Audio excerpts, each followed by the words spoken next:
అయితే ఈరోజు సమావేశం మీలో ఒక భరోసాను నింపడానికి, ఒక ధైర్యాన్ని నింపడానికి, నిన్నటి వరకు పార్టీ సమన్వయకర్తగా ఉన్నటువంటి వ్యక్తి పార్టీని విడిచి రాజీనామా చేసి వెళ్ళిపోతే దానివల్ల మీకు ఏ రకంగా ఉండదు, మీకు పార్టీ అండగా నిలబడుతుంది, మీకు ఏ కష్టం వచ్చినా సరే పార్టీ మీకు తోడుగా ఉంటుంది అనేటువంటి మాట మీకు చెప్పమని చెప్పి అధ్యక్షులు జగన్మోహన్ రెడ్డి గారి ఆదేశాల మేరకు రావడం జరిగింది. కేవలం 24 గంటల్లో నిన్న రైతులకు సంబంధించినటువంటి కార్యక్రమాన్ని నిర్వహించి అది పూర్తయిన తర్వాత ముఖ్య నాయకులందరూ కూడా కలిసి రేపు సమావేశాన్ని నిర్వహించమని చెప్పి పార్టీ ఆదేశం మేరకు ఒక సమావేశాన్ని నిర్వహించాలని చెప్తే కేవలం 24 గంటల్లో పెద్ద ఎత్తున మీరు అందరూ కూడా విచ్చేసి పార్టీ మీద ఉన్నటువంటి గౌరవాన్ని, పార్టీతో ఉన్నటువంటి అనుబంధాన్ని, కేవలం వైఎస్ఆర్ కాంగ్రెస్ పార్టీకి అండగా నిలబడతాం అన్నటువంటి ఒక ధైర్యాన్ని పార్టీకి ఇవ్వడానికి విచ్చేసినటువంటి మీ అందరికీ కూడా హృదయపూర్వకంగా నమస్కారాలు. ఇటువంటి సందర్భాలు వచ్చినప్పుడు పార్టీ కొన్ని పాఠాలు నేర్చుకోవాలి, అలాగే ఇటువంటి సందర్భాలు వచ్చినప్పుడు మన నాయకులు కూడా కొన్ని నేర్చుకోవాలి.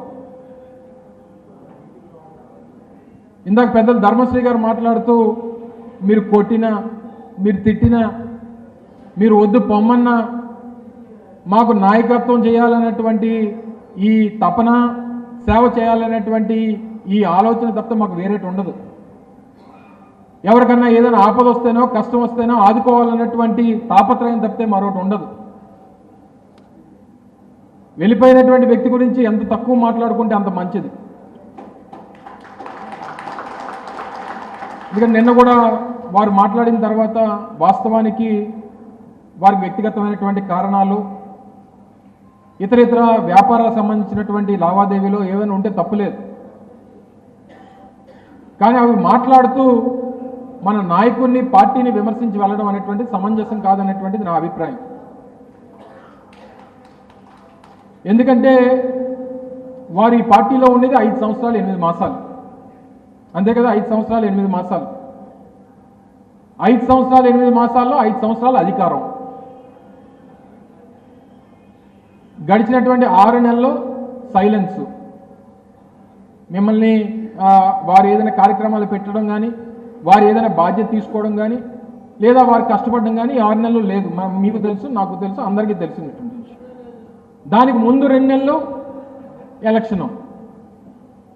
అంటే 5 సంవత్సరాలు 8 మాసాల్లో ఆయన ఈ పార్టీ వల్ల ఆయనకి పార్టీ ఉపయోగపడింది తప్ప ఆయన పార్టీకి ఉపయోగపడలేదు అన్నటువంటిది నా అభిప్రాయం.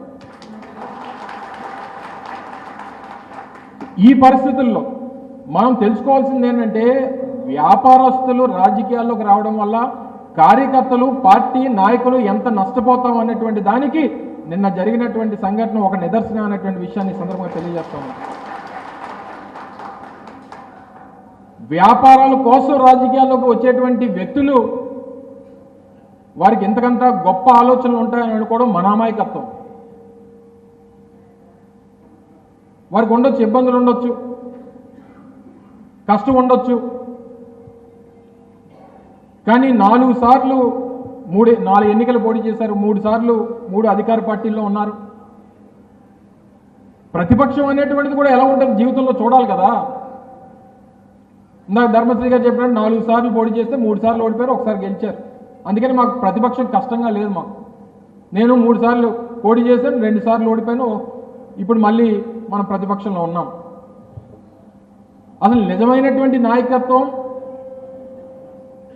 అనేటువంటిది ఎప్పుడు తెలుస్తుందంటే, నువ్వు ప్రతిపక్షంలో పోరాటం చేసినప్పుడే ఆ నాయకత్వం అనేటువంటిది తెలుస్తుంది తప్ప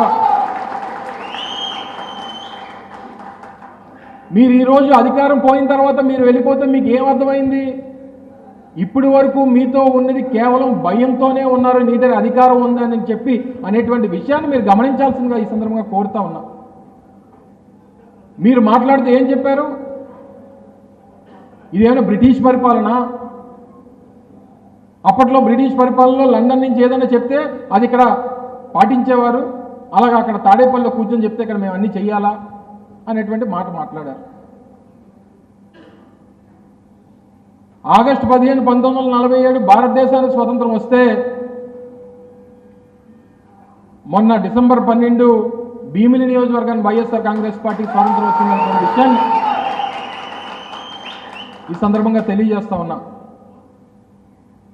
మరి రేపు ఆ రోజు రైతు భరోసా రైతులకు సంబంధించినటువంటి కార్యక్రమం చేసినప్పుడు అక్కడి నుంచి ఇంకా 6 నెలలు అవ్వకముందే కార్యక్రమాలు మొదలు పెట్టేస్తే ఏమైపోతాం? 6 నెలలు కాకపోతే 60 సంవత్సరాలు వెయిట్ చేస్తారా? వారికి అధికారం ఇచ్చింది 5 సంవత్సరాలు, 6 నెలలు హనీమూన్ పీరియడ్ అన్నాం. 6 నెలలు పూర్తయింది. ప్రజలు ఇబ్బందులు పడతా ఉన్నారు, రైతులు ఇబ్బందులు పడతా ఉన్నారు, మహిళలు ఇబ్బందులు పడతా ఉన్నారు.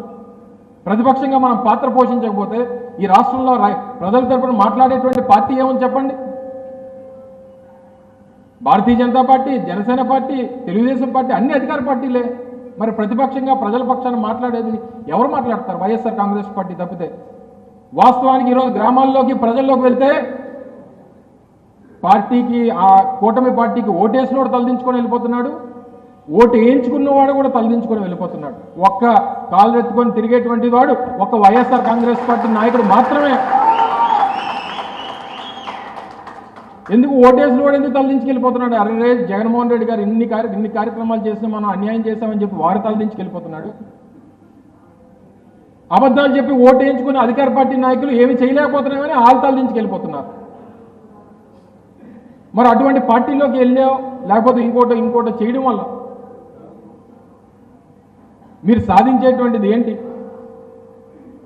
ఏదేమైనప్పటికీ మీ అందరికీ ఒక భరోసాని ఇవ్వడానికి, మీకు ఏ కష్టం వచ్చినా, ఏ ఇబ్బంది వచ్చినా, ఏ ఆపద వచ్చినా మీకు పార్టీ అండగా ఉంటుందన్నటువంటి విషయాన్ని మీ అందరికీ చెప్పడానికి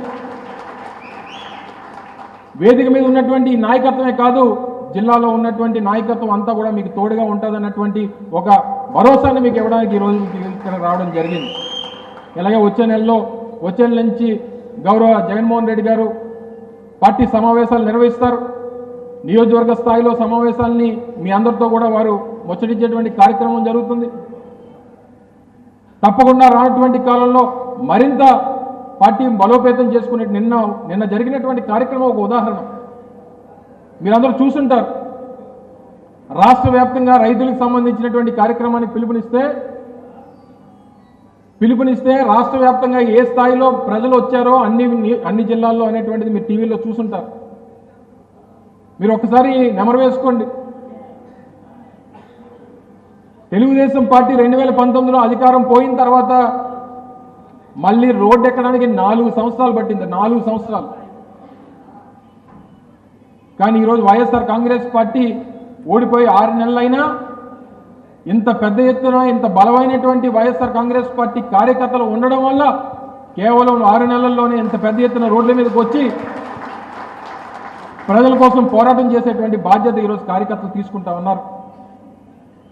వైఎస్ఆర్ కాంగ్రెస్ పార్టీ అనేటువంటిది కార్యకర్తల వల్ల ఈ పార్టీ తప్ప నాయకుల వల్ల పార్టీ కాదు అనేటువంటిది దయచేసి గమనించాల్సిందిగా వెళ్ళిపోతున్నటువంటి నాయకులు గమనించాలి.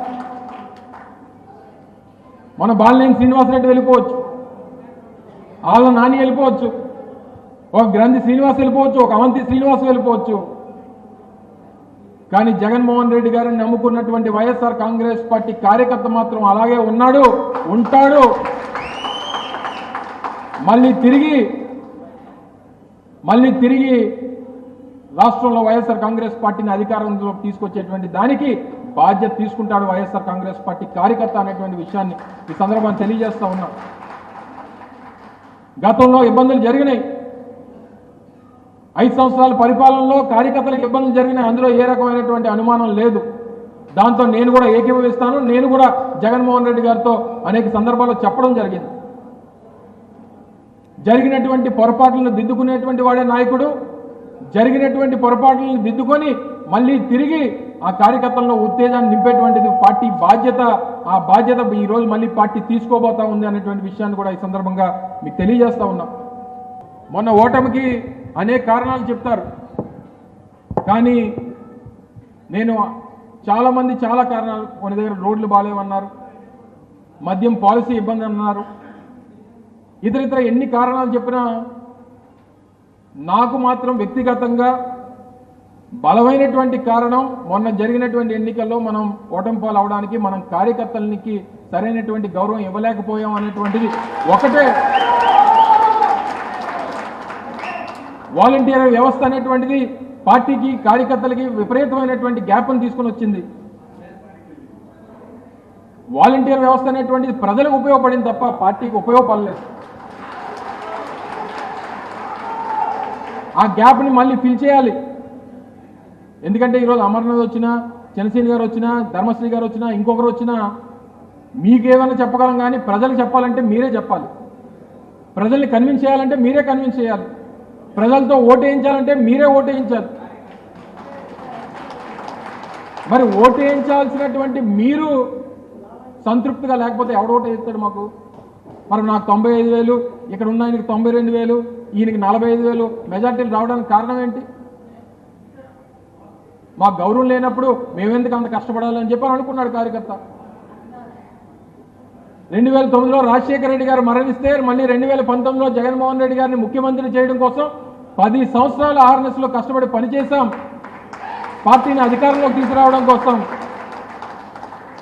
మరి 10 సంవత్సరాలు పనిచేసినప్పుడు 5 సంవత్సరాల అధికారం వచ్చినప్పుడు మేము అధికారాన్ని అనుభవించలేకపోయామే అనేటువంటి ఒక బాధ, కోపం కాదు బాధ పార్టీ కార్యకర్తల్లో ఉండిపోయింది.